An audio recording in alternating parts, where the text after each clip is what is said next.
حدود، مهما طولنا، مهما قصرنا، مهما طالت أعمارنا في الدنيا أيها المؤمنون، ليس لنا إلا 4 حدود أن نتعداها ولن نتعداها. هي حدودنا في الدنيا، وغدا سنتعداها ونصل إلى الموت. أما الحد الأول فهو إلى الموت.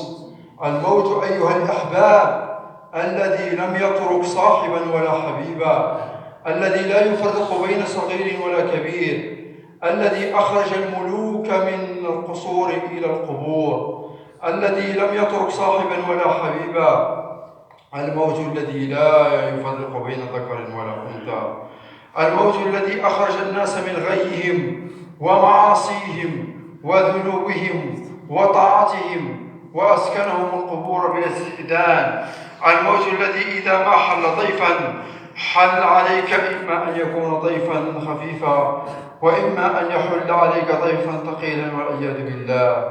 الموت الذي جاء إلى أعظم البشر رسول الله صلى الله عليه وسلم، الذي اشتكت به سكرات رسول الله صلى الله عليه وسلم، تدخل عليه ابنته فاطمة بنات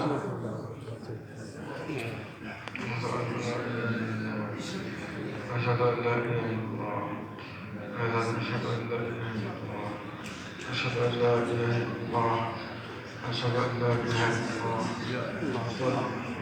الله، أشهد أن لا إله إلا الله، أشهد أن محمدا رسول الله، أشهد أن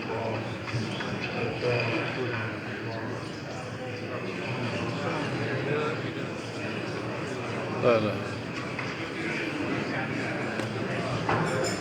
لا لا حول ولا قوة.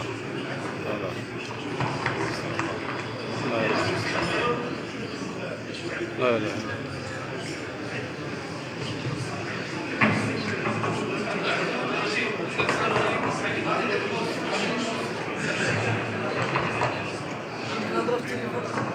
واه